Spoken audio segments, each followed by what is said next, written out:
Today we are going to be painting this beautiful little pumpkin, and we're going to start with a large round brush and mix an orange color on your plate or palette. And so we're going to start with some bright orange, some of that medium brown, and then we'll add in some yellow ochre or gold paint to mute that down a little bit. And we're going to be working section by section. So make sure you mix plenty of paint because we'll use this for multiple sections. But we're going to start with this large round section in the front. So you want to go ahead and fill in the whole section. And as you're painting, use the tip of your brush as you're going around those edges to make those clean lines. We're working pretty quickly here because before it dries, we're going to remove some of that color. So again, you're just doing this middle section. Don't move on to the other sections quite yet, and go ahead and fill in the whole thing with your large round brush.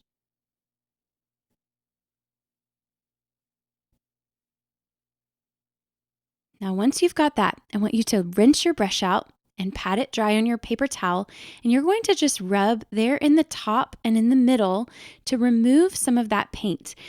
Now, you're only doing this in the top section of this and down in the center. You don't want to go to the edges with this. You want the edges to retain their color because that's going to look like a shadow.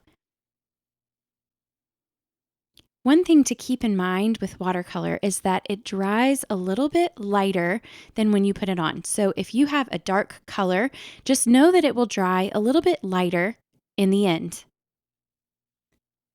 And you're going to just keep removing some of that paint until you are happy with it. If you remove too much, you can always go back and add in a little bit more. Now to finish this section, I'm just taking a slightly damp brush and just lightly going around on the edges where it needs to be smoothed over before it dries, and making sure there's plenty of color on the edges. Now, once you've done that, we are going to move on to the next section. And here's the tricky part. You're going to skip a section because we don't want to work on the section that's right next to what we just painted. So go over to the right and skip over that next section and go to the far right. And you're going to fill in this section with that same color. And for this, we're wanting the top part to have less color. That will show a highlight, and the bottom part to have more color to show that there is a shadow. So we're just pulling a little bit of that color from the top. Then we're going to add in to our orange color a little bit of that dark brown, and just add a little bit of that darker orange with a little brown in it to the bottom of that section. That will dry and it will show up like a shadow. Now, once you've got that, we're going to skip a section again. We're working here in the back. So right behind the stem, it's a very tiny section, and then move to the other side of the stem and fill that in as well. Now, since those are so tiny, we can go ahead and move to the next section right next to those.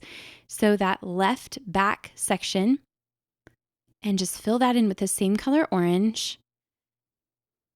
And because that's in the back, it's going to have a little bit more color, but I'm going to take out just a little bit of a highlight on the top of each one. Now let's move to this left section, and by now your front section that you started with should be mostly dry, so it's okay if we paint right next to it. Those colors shouldn't bleed over too much. So again, this is the same technique we've been doing. We're going to cover the whole thing with this orange color. You do want to use the tip of your brush to just get those clean lines, but you are going to fill in the whole thing. You're going to remove some of the color from the top to show a highlight, and then add in a little bit more color or a darker color in the bottom before it dries to show a shadow. And by adding these highlights and shadows, it really just gives the pumpkin more depth. So it doesn't look like a flat shape, it looks like a round pumpkin, and that is what we're going for. So here I'm adding a little bit more brown before it dries, and that's really important. You want to do this before that orange paint dries. It will blend beautifully as it dries.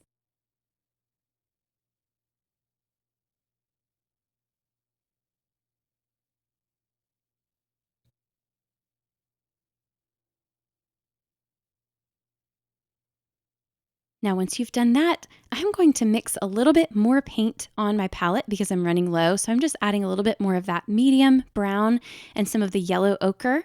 And we're going to use that for our final two sections. So let's start on this section in the very back. This is a quick one. And we can go ahead and just fill that one in quickly. And then I'm adding a tiny little shadow and then a tiny little highlight. So same technique, just on a much smaller scale. And then we're going to finish these sections with this final section on the right. And again, this is the same technique we've been doing. So we'll add orange to the entire section and then take some of the paint off of the top as a highlight and add some of the darker paint toward the bottom.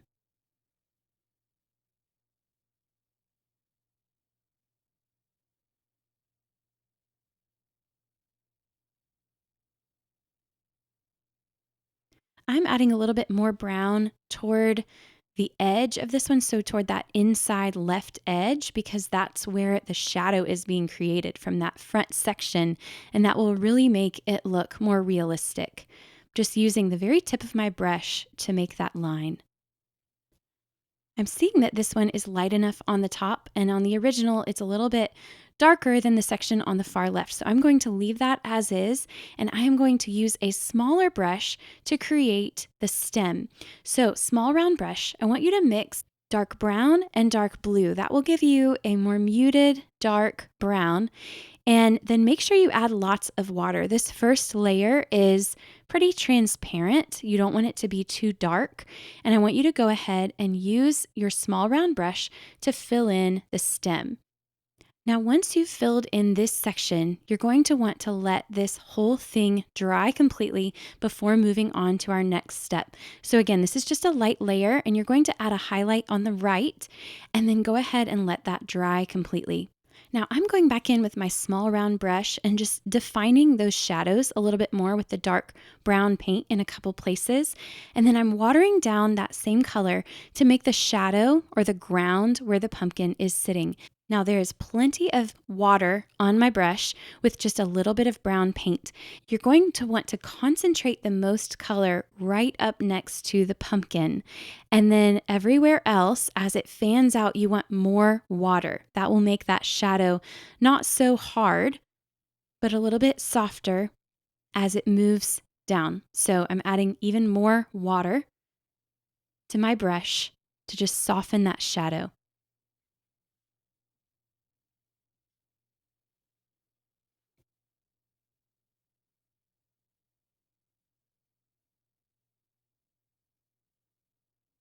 Once you've finished your shadow, go ahead and let that dry completely. You've just got a couple final steps. We're going to add a few darker lines to the left side, predominantly, of the stem. And so take your small round brush and mix a very dark brown color. It's just brown, that dark brown, and dark blue. That will make a dark brown, almost a black color. And you're going to use just the tip of your brush with just a little bit of paint on it and make these vertical lines. You want most of the lines to be on this left side to show a shadow. You want just a few lighter lines on the right. I'm also using that to deepen the shadows in a few places down on the bottom of the pumpkin as needed, and a little bit on the top, but mostly that left section of the stem. Now we just have a few more steps, and I'm going to rinse out that brush, and I'm going to go back to my large round brush and mix a little bit more of that orange color. You may or may not need to do this, but I'm wanting to add just a little bit more orange into my pumpkin. It got a little bit lighter than I was hoping, and so I just have barely any paint on my brush, my large round brush, and I'm just going in there and gently adding a little bit more orange and then taking a little bit away for the highlight and then letting that dry. Okay, I've gotten some clean water for this final step because this is a totally different color for the background.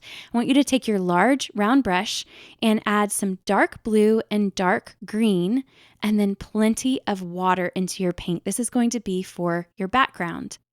Now you're using your large round brush and you can move pretty quickly around the pumpkin, but you want to make sure that when you get right up to the edges of the pumpkin, you're using just the tip of your brush to make sure that you're not painting this blue into the pumpkin itself. So be careful as you get close to the pumpkin, but everything else you can just go pretty quickly and use plenty of water.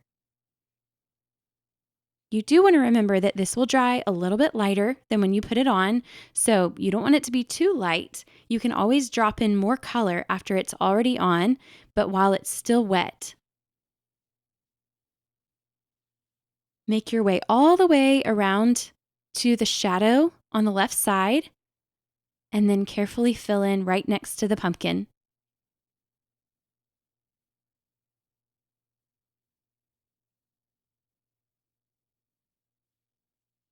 Once you have finished your background, you are finished. Let it dry, and I would love to see your work. Feel free to tag me, Brighter Day Press, on social media. I hope you enjoyed this class.